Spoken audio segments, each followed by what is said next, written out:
الف لام را، یہ حکمت والی کتاب کی آیتیں ہیں۔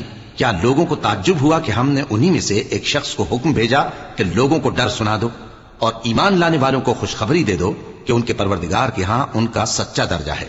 ایسے شخص کی نسبت کافر کہتے ہیں کہ یہ تو کھلا جادوگر ہے۔ تمہارا پروردگار تو اللہ ہی ہے جس نے آسمان اور زمین 6 دن میں بنائے، پھر عرش پر جلوہ افروز ہوا۔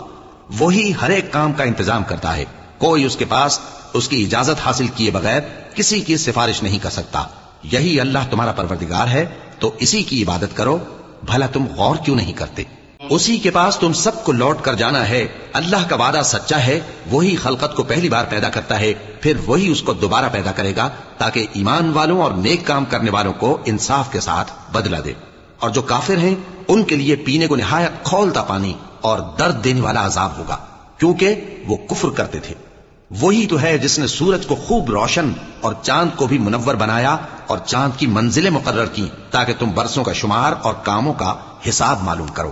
یہ سب کچھ اللہ نے تدبیر سے پیدا کیا ہے، سمجھنے والوں کے لیے وہ اپنی آیتیں کھول کھول کر بیان فرماتا ہے۔ رات اور دن کے ایک دوسرے کے پیچھے آنے جانے میں اور جو چیزیں اللہ نے آسمان اور زمین میں پیدا کی ہیں سب میں ڈرنے والوں کے لیے نشانیاں ہیں۔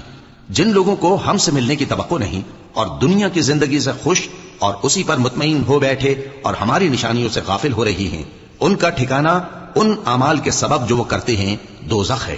اور جو لوگ ایمان لائے اور نیک کام کرتے رہے ان کو ان کا پروردگار ان کے ایمان کی وجہ سے جنتوں میں پہنچا دے گا، ان کے نیچے نعمت کے باغوں میں نہریں بہ رہی ہوں گی۔ جب وہ ان میں ان کی نعمتوں کو دیکھیں گے تو بے ساختہ کہیں گے سبحان اللہ، اور آپس میں ان کی دعا سلام علیکم ہوگی، اور ان کا آخری قول یہ ہوگا کہ اللہ رب العالمین کی حمد اور اس کا شکر ہے۔